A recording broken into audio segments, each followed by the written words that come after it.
할렐루야. 오늘은 교회 설립 기념주일입니다. 1999년도 6월 27일이었는데 그때는 교회를 시작한 지가 엊그제 같은데 그때는 30대였는데 60대 중반이 되었습니다. 아유, 참 빠르다. 10년이면 강산도 변한다는데 강산이 변하길 거의 3번 가까운 시간이 흘렀습니다. 아이들 크는 거 보면서 세월 많이 지났다라는 생각을 해보게 됩니다. 우리가 신앙생활을 할 때에 특별히 교회를 통해서 신앙생활하는데 더더욱 교회를 통해서 우리가 하나님을 만나는 우리들 되길 원하고요. 예배를 통해서 또 섬김을 통해서 하나님께 영광 돌려드리며 살아갈 수 있는 은혜가 있기를 원합니다. 하나님이 다양한 모습으로 방법으로 역사를 하시는데 교회를 통해서 역사하시는 모습을 볼 수 있습니다. 예루살렘 교회를 통해서 교회의 시작과 성령의 역사와 그리고 교회가 복음이 퍼져가는 역사를 예루살렘 교회를 통해서 행하십니다. 예루살렘 교회를 통해서 교회의 시작과 퍼져감을 역사하셨다면 오늘 본문에 나오는 안디옥 교회를 통해서는 복음이 전 세계적으로 증거되어지며 복음의 꽃을 피우게 하는 모습을 볼 수 있는데 안디옥 교회는 어떤 면에서 예루살렘 교회보다 더 크게 더 귀하게 쓰임받는 모습을 볼 수가 있습니다. 우리 교회가 시작은 하나님이 함께 하셔서 여기까지 이르게 하셨다면 이제는 하나님이 역사하시는 많은 일에 쓰임받는 교회가 되기를 원합니다. 하나님과 상관없이 하나님의 역사와 상관없이 우리가 교회가 세워지고 또 커져가는 건 의미가 없습니다. 교회의 규모에 상관없이 하나님이 역사하실 때 그 일에 쓰임받는 교회가 되어진다면 그 교회가 좋은 교회고 복된 교회고 아름다운 교회다. 그래서 우리는 하나님이 역사하실 때 우리 교회가 꼭 쓰임받는 은혜가 있으면 좋겠습니다. 오늘 본문 말씀에 보면 안디옥 교회가 나옵니다. 사도행전 13장을 통해서 어떤 면에서 여러 가지 전환점이 되어져요. 특별히 교회의 역사의 전환점, 복음의 전환점이 사도행전 13장을 통해서 되어집니다. 지금까지 복음의 역사는 예루살렘 중심이었다면 13장을 통해서 안디옥 중심으로 바뀌어집니다. 지금까지 복음의 역사는 베드로를 통해서 하나님이 일하셨다면 이제 13장을 통해서 이후에는 사울을 통해서 바울을 통해서 역사하시는 모습을 보게 됩니다. 지금까지는 복음의 역사가 유대인들에게 머물러 있었다면 사도행전 13장을 통해서 본격적으로 이방 민족에게 확산되어지는 모습을 볼 수가 있습니다. 그러니까 사도행전 13장 특별히 안디옥 교회를 통해서 하나님은 다양한 부분을 감당하게 하셨고요, 쓰임받게 하시는 모습을 볼 수가 있습니다. 이 시대에 우리 교회가 이 시대에 필요한 일들, 하나님이 원하시는 일들, 그런 일들을 쓰임받는 교회가 되길 원합니다. 안디옥 교회는 조금 특별한 교회입니다. 시작부터가 대부분의 초대교회는 사도 바울이 세우던 지도자들이 교회를 세웁니다. 그런데 안디옥 교회는 교인들이 세운 교회예요. 지도자 없이. 성경에 나오는 교회 중에 지도자 없이 세워진 교회가 3개 소개가 됩니다. 로마 교회가 그래요. 로마 교회도 지도자 없이 성도들끼리, 흩어진 무리들끼리, 성도들끼리 시작한 교회가 로마 교회고요. 수요일 날 강해가 지난주에 끝났는데 골로새 교회가 그렇습니다. 그리고 안디옥 교회가 교역자 없이 교인들끼리 교회가 시작되어집니다.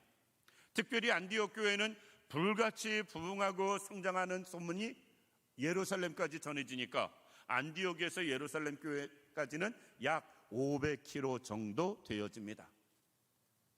안디옥에서 예수 믿는 사람들이 많아지고 교회가 부흥한다는 이야기를 예루살렘에서 듣고 예루살렘 교회가 베드로와 제자들의 의논해서 바나바를 파송을 합니다. 목회자로.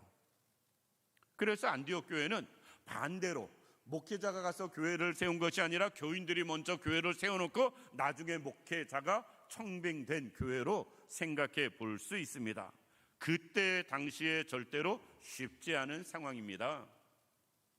우리가 안디옥 하면 그냥 안디옥 교회만 생각하는데 그 시대적인 배경을 놓고 보면 로마 제국이 그 모든 중동 지역 아프리카까지 정복한 시대예요.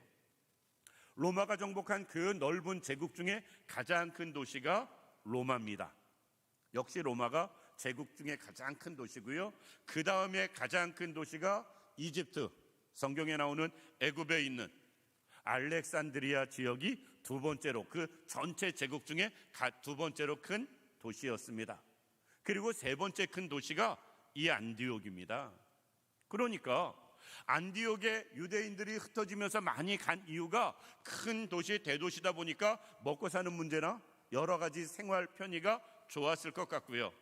그러다 보니까 그곳에 많은 흩어진 기독교인들이 가서 시작되어진 교회가 안디옥 교회로 볼 수 있습니다. 안디옥 교회는 최초의 수식어가 있습니다. 그리스도인이라는 소리를 처음 들은 교회. 물론 이 이전에도 이방인들도 예수 믿은 경우가 있지만 본격적으로 이방인들에게 복음을 전해서 이방인들을 교회의 식구로 받아준 교회. 다양한 면에서 안디옥 교회는 특별함이 있습니다. 우리 교회가 하나님의 일을 하는데 이렇게 특별한 교회 되기를 원합니다. 그러면 안디옥 교회는 도대체 어떤 교회이길래 그렇게 하나님이 역사하는데 쓰임받았나? 크게, 귀하게.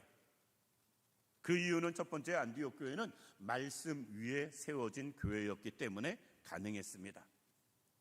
오늘 본문의 1절에 보면 이렇게 시작합니다. 안디옥 교회를 설명하는데 제일 먼저 하는 표현이 무엇이냐? 안디옥 교회에 선지자들과 교사들이 있으니. 안디옥 교회를 설명하면서 안디옥 교회의 규모가 어떻다, 위치가 어떻다, 상황이 어떻다, 그들의 믿음 열정이 어떻다가 아니고요, 선지자와 교사를 제일 먼저 앞세워 이야기하는 교회. 선지자, 하나님의 말씀을 먼저 받아서 성도들, 백성들에게 전하는 사람. 교사, 이 시대로 따지면 목회자로 볼 수 있고요. 그 시대에는 그 사람들이 하나님의 말씀을 교회에서 가르치는 사람. 그러니까 교회를 이야기하는데 제일 먼저 된 설명이 그 시대에 선지자와 교사가 있었다라고 이야기를 합니다. 하나님의 말씀 가르치는 사람들을 계속 설명을 하고 있어요. 우리가 데살로니가 교회를 이야기할 때도 정말 좋은 교회라고 이야기하잖아요. 그런데 믿음의 역사, 사랑의 수고, 소망의 인내, 행위를 많이 이야기합니다. 그럼에도 불구하고 데살로니가 교회는 엄청나게 좋은 교회였어요. 그런데 그거보다 더 중요한 것, 하나님의 말씀을 기초로 세워진 교회. 교회의 기초는 하나님의 말씀이어야 되고요, 그 위에 믿음으로 교회를 세워가는 역사가 있어야 됩니다. 그런데 안디옥 교회는 하나님의 말씀을 가르치는 선지자와 교사들을 제일 먼저 이야기할 정도로 그 교회의 모든 초점은 하나님의 말씀에 맞춰져 있는 모습을 볼 수가 있습니다. 요새 이렇게 말씀만 강조하면 지루하다고, 따분하다고, 그리고 예를 들어서 구시대적이라고 다양한 이야기들이 나올 수 있습니다. 그런데 교회는 말씀 빼놓으면 할 게 없어야 됩니다. 예수님이 시험 받으실 때도 말씀으로 이겨내 나가시는 모습을 볼 수가 있습니다. 예수님이 유대인들이 또는 바리새인들이 많이 와서 시험할 때 주님이 이렇게 말씀하세요. 성경에 뭐라고 하느냐? 하나님의 말씀을 계속 근거로 이야기합니다. 계명 중에 무엇이 크냐라고 물어볼 때도 하나님 사랑, 이웃 사랑, 성경을 근거로 대답을 하십니다. 따라서 교회는 어떤 상황, 형편 상관없이 하나님의 말씀을 기초로, 하나님의 말씀을 근거로 유지되어지는 교회, 세워지는 교회 되어져야 됩니다. 그런데 생각해 보세요. 안디옥까지 간 유대인들은 대부분 예수님을 경험해 보지 못한 사람일 가능성이 많습니다. 구약 성경에만 능통한 사람들이에요. 그런데 그 유대인들은 그래도 낫습니다. 구약 성경이라도 아니까. 그들이 복음을 전해서 예수 믿게 된 이방인들은 성경에 대한 지식이 전무한 사람들입니다. 우리 같으면 어떻게 했을까? 이 시대의 교회 같았으면 행사 위주로 그들에게 관심을 집중시켰을 것이고요, 여러 가지 인간적인 관계를 맺게 하면서 그들을 교회에서 붙잡고 정착시키려고 했을 것 같습니다. 그런데 안디옥 교회는 아무런 말씀에 대한 지식도 없는 이방인들이 왔어도 그들에게 하나님의 말씀을 가르치는 이 일이 초점이었다라는 것입니다. 우리 교회가 그렇기를 원합니다. 교회가 행사가 우리 교회처럼 너무 없는 것도 문제지만 행사가 이끌어가는 교회가 되는 것 정말로 문제입니다. 지난번 당회 때 장로님들한테 이렇게 말씀을 드렸어요. 교회 설립 주일 때 아무 행사 안 하고 예배만 드립니다. 그리고 5년에 한 번씩 30주년 되면 그때 행사를 생각해 봅시다.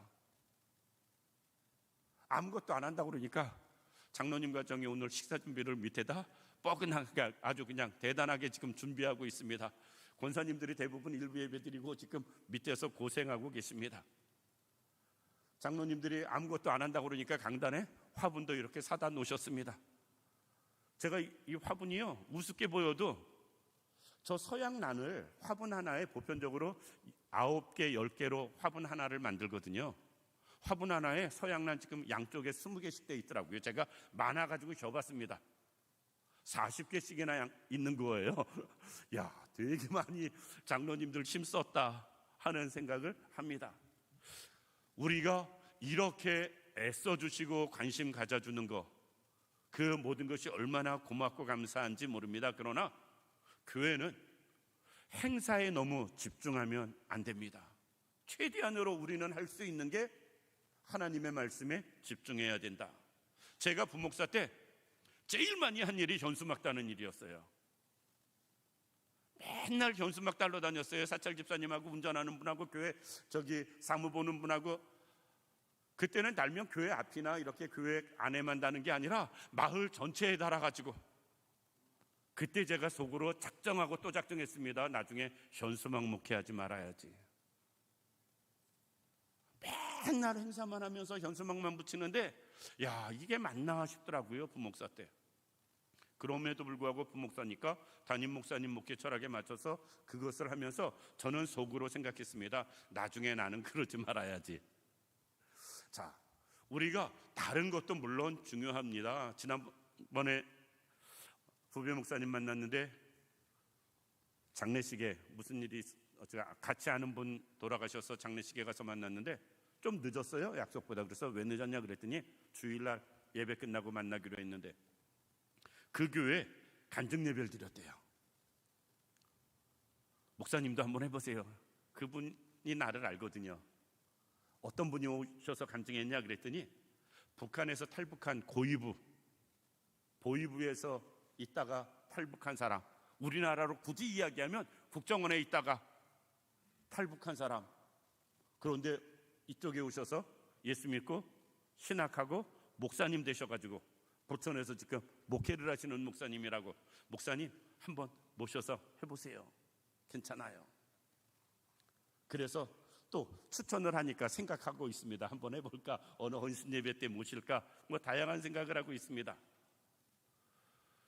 우리가 행사도 좋고 다른 것도 좋은데 말씀에 기초가 없다면 의미는 없습니다.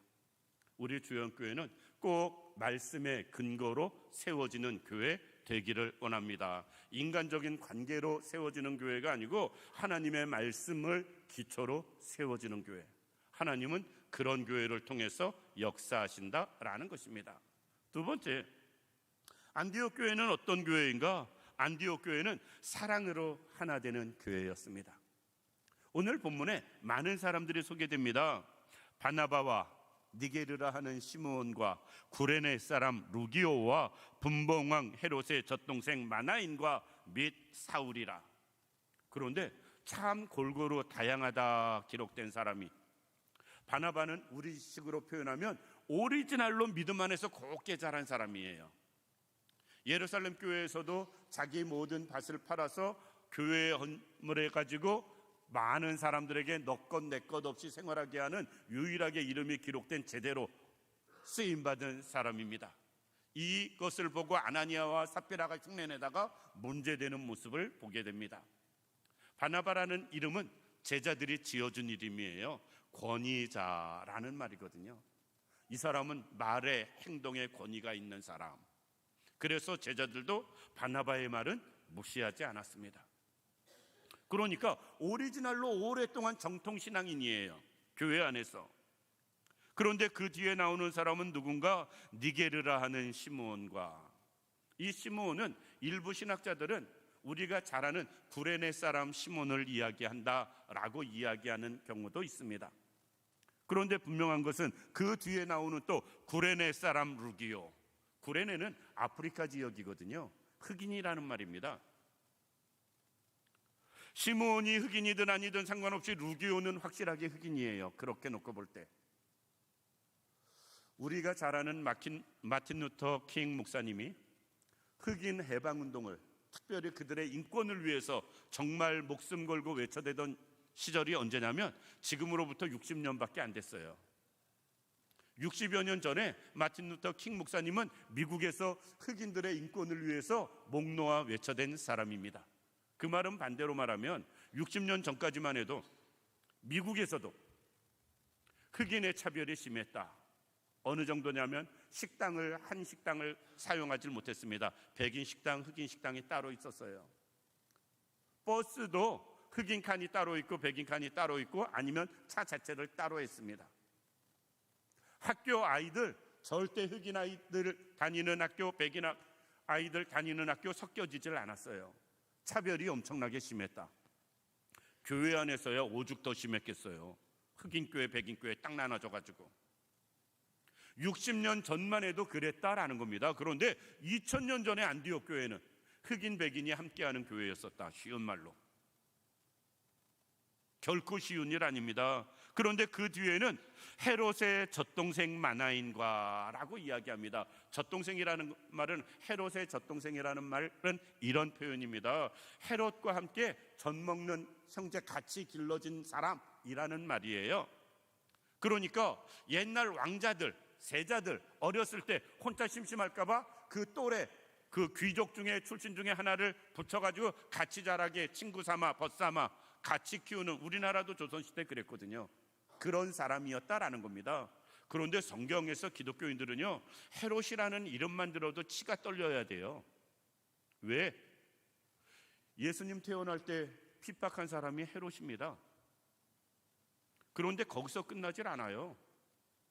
예수님을 십자가에 못 박아 죽이면서 재판장에 끌고 다니는 이런저런 일들을 한 그 많은 부분에서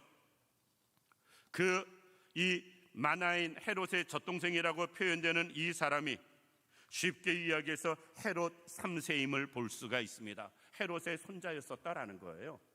예수님이 재판받을 때 끌려다닌 사람은. 그러니까 헤롯은 기독교와 정말 상극되는 사람입니다.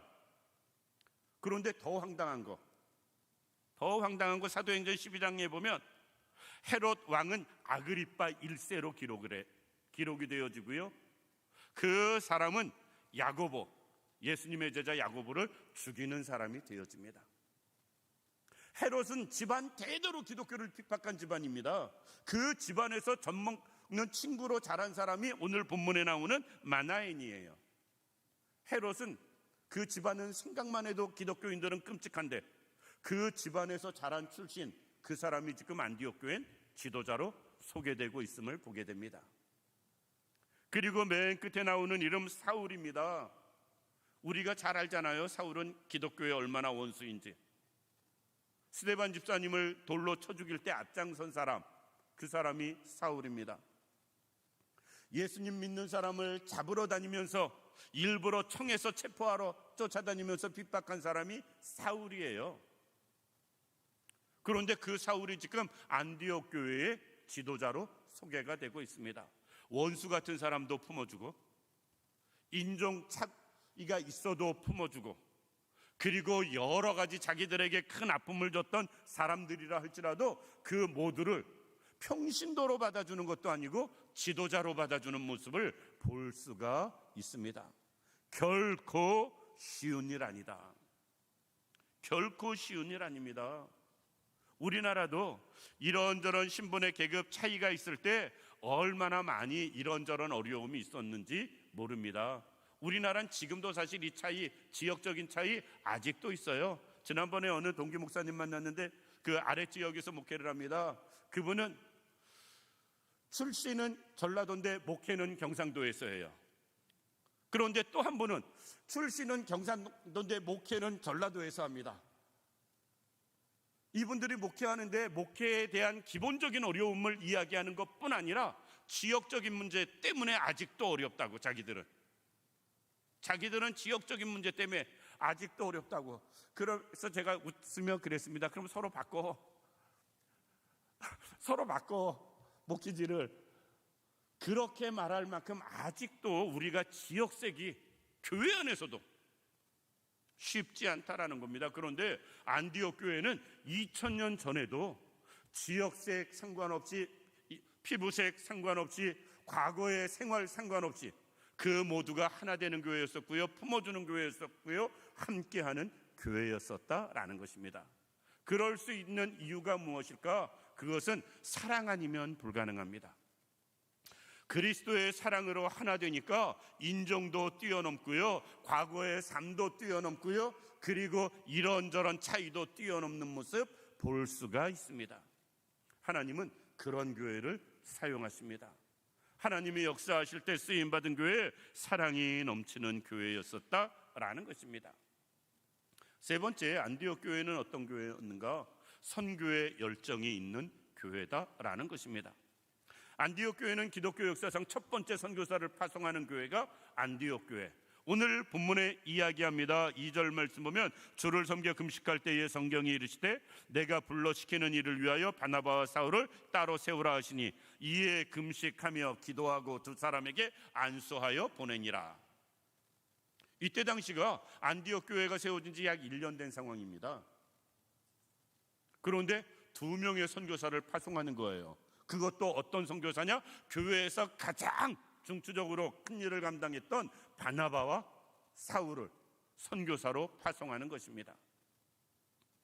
제가 교회를 개척해서 처음, 그땐 제 동생이 결혼하기 전이었습니다.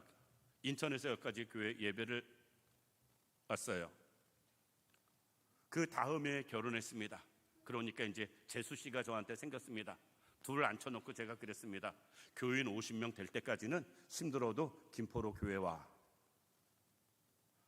명령을 내렸습니다. 50명 되면 보내줄게. 약속을 했습니다.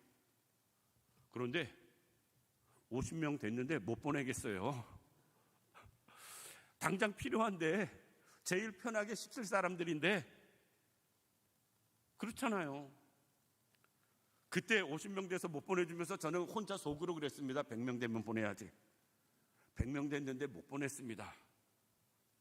그렇게 저렇게 지금 27년째 못 보내고 있습니다.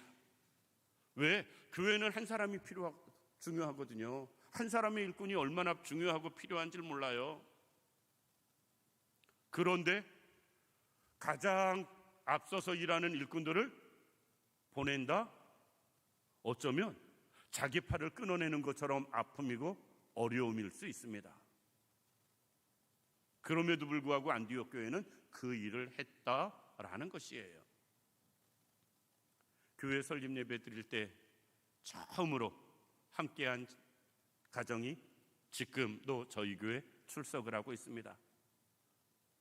저희 교회 설립 예배 드릴 때 몇 가정이 있었어요. 교회를 우리 집사람하고 둘이 시작하면서 한 달 보름 만에 설립 예배를 드렸기 때문에 한 달 보름 만에 생겨난 교인이 있었거든요. 한 분은 돌아가셨고, 한 분은 저기 경상도 산청으로 이사 가셨고, 그리고 지금 동생 가정하고 그 장로님 가정이 남아 있습니다. 사실 27년 동안 한결같이 함께 한다는 것이 정말 쉽지 않은 일인데, 제가 동생 가정 가가지고 신방 예배 드리면서 그 말했어요. 나는 만약에 내 형이 저기 목회하면서 그렇게 먼 데서 교회하면 나는 못 다닌다. 근데 너는 와라. 근데 저는 정말 그렇게 다닐 자신이 없었어요. 솔직하게. 그 먼데 그때 총각 때는 차도 없었어요. 버스 2번씩 타고 왔습니다. 그럼에도 불구하고 그냥 형 입장에서 그래 너도 그 가까운 데서 해 신앙생활 해라고 말하고 역까지 올라올 적이 한두 번이 아닌데 그 말을 끝내 못했습니다. 선교사 파송하는 거 절대 생각처럼 쉬운 일 아니다. 일꾼 하나 보내는 것도 쉽지 않은데 선교비 보내는 건 오히려 쉬울 수 있어요. 사람을 보내는 건 어렵습니다. 그럼에도 불구하고 안디옥 교회는 그 일을 했다라는 것입니다. 그래서 사도행전 기록을 보면 우리가 잘 아는 대로 1장 8절에 오직 성령이 너희에게 임하시면 주님이 말씀하십니다. 예루살렘과 유다와 사마리아와 땅끝까지 이르러 내 복음의 증인이 되라 말씀하는데 사도행전 1장부터 7장까지가 예루살렘이 복음화되는 과정을 기록했고요. 8장, 9장이 유다와 사마리아의 복음이 전해지는 게 기록됐고요. 10장부터 이방인에게 땅끝까지 복음이 증거되어지는 것이 28장까지 기록이 됩니다. 그런데 그 중심에 안디옥 교회가 있었다. 안디옥 교회는 선교의 열정이 있는 교회였습니다. 하나님이 말씀하시니까 말씀대로 그 일을 감당한 교회였었다라는 것입니다. 우리 교회가 그럴 수 있길 원합니다. 안디옥 교회처럼 말씀의 기초에서 세워지는 교회가 되길 원하고요. 안디옥 교회처럼 모두가 사랑으로 하나 되는 교회 되길 원하고요. 안디옥 교회처럼 선교의 불꽃이 피어나는 교회 되기를 원합니다. 숭동교회 이야기 하나만 하고 마치겠습니다. 딱 133년 전입니다. 서울에 있는 숭동교회, 그 교회가 사무엘 무어라는 선교사를 통해서 세워집니다. 그런데 133년 전에 조선은요 신분 차이, 계급 사회였었기 때문에 굉장히 신분에 대한 차이가 확실하고 컸던 시대입니다. 그런데 이 사무엘 무어 선교사는 백정을 전도했어요. 그냥 천민이나 그냥 일반 사람도 아니고 백정, 인도에서 이야기하면 불가촉 천민 해가지고 살을 맞대지 않는, 아주 상종하지 않는 사람, 그 백정들이 모든 사람들이 멸시하는데 선교사가 와서 사랑으로 자기들을 품고 전도하니까 그 선교사 처음엔 믿음으로 나올 것 같지는 않았지만 자우지간 백정들이 교회를 나오기 시작했습니다. 물론 딴 사람들도 나왔죠. 일반인들이 백정을 싫어했습니다. 더욱이 양반 사람들은 백정하고 한데 예배드리는 것 자체를 거부했습니다. 그때 사무엘 모 선교사 목사님은 이렇게 설교를 합니다. 그리스도 안에서 모든 사람이 평등하다. 그러면서 그분은 이렇게 주장합니다. 묻지 마라. 신분을 묻지 마라. 너 신분이 뭐냐고 묻지 마라라는 거예요. 그리고 직업을 묻지 마라. 백정이냐 아니냐 묻지 마라. 계급을 묻지 마라. 당파를 묻지 마라. 그리고 얼마나 배웠냐 못 배웠냐, 천자문 아냐 모르냐, 학업을 묻지 마라. 얼마 가졌냐, 재산을 묻지 마라. 고향을 묻지 마라. 나이를 묻지 마라. 지금 얼마나 잘 버냐, 소득을 묻지 마라. 그리고 과거에 어떻게 살았냐 묻지 마라. 10가지 묻지 마라를 강조합니다. 사람들이 의외로 다른 사람의 지금 이 10가지에 관심이 많아요. 우리는 이 관심을 갖기보다는 그냥 무조건 덮어놓고 사랑하는 게 필요합니다. 이런 건 묻지도 말고 따지지도 말고 품어주는 게 필요합니다. 남에 대해서 유난히 관심 많은 일들을 많이 보게 됩니다. 그런데 그것이 고린도 교회처럼 분파가 생기고요. 그것 때문에 분쟁이 일어나는 모습을 보게 됩니다. 우리 교회는, 전 사실 숭동교회 못 가봤어요. 그럼에도 불구하고 이 사무엘 목사님 목회 철학은 정말 그 시대에 대단했다. 어떻게 그 시대의 외국인이 우리나라 와서 백정들을 전도할 생각을 했을까? 그래서 숭동교회 초창기 때 교회의 별명이 백정교회였습니다. 백정들 다니는 교회. 세상 사람들의 인식이 그랬어요. 저 교회는 백정들 모이는 교회. 그거 목회자 입장에서 정말 대단한 일이다 싶습니다. 정말 대단한 일이다. 그런데 그런 교회를 통해서 하나님은 역사하십니다. 하나님의 역사는 그런 교회를 통해서 일어난다. 우리 교회가 그럴 수 있기를 원합니다. 그리스도 안에서 누구나 다 평등함을 우리가 인식하고 사랑으로 품어주며 하나 되는데 말씀을 근거로 세워지고요. 그리고 말씀을 근거로 세워졌다면 선교회, 복음을 증거하고 전도하는 일에 힘쓰는 우리 교회 되기를 주님의 이름으로 축원합니다. 기도드리겠습니다. 살아서 역사하시는 참 좋으신 아버지 하나님, 교회를 설립해 주시고 27년 동안 은혜로 인도하시니 감사를 드립니다. 바라옵고 원하옵기는 하나님의 역사에 쓰임받는 교회 되기를 원합니다. 교회 수 하나 늘어나고 건물 하나 세워지고 십자가 하나 늘어나는 걸로 만족하는 교회가 아니라 하나님, 정말 하나님의 역사에 쓰임받는 교회, 하나님의 일을 감당하는 교회 되기를 원합니다. 주님, 말씀에 세워지게 하시고 사랑으로 하나 되게 하시고 선교의 열정이 있는 교회 되게 하여 주시옵소서. 우리가 꼭 하나님이 일하실 때 우리 주영교회 통하여 사용하시는 은혜가 있게 하여 주옵소서. 우리 모든 성도님들도 하나님이 사용하시는 또 하나님 일에 쓰임받는 우리 모두가 될 수 있도록 주님이 도우시길 원하옵고 원하오며 예수님 이름으로 기도드립니다. 아멘.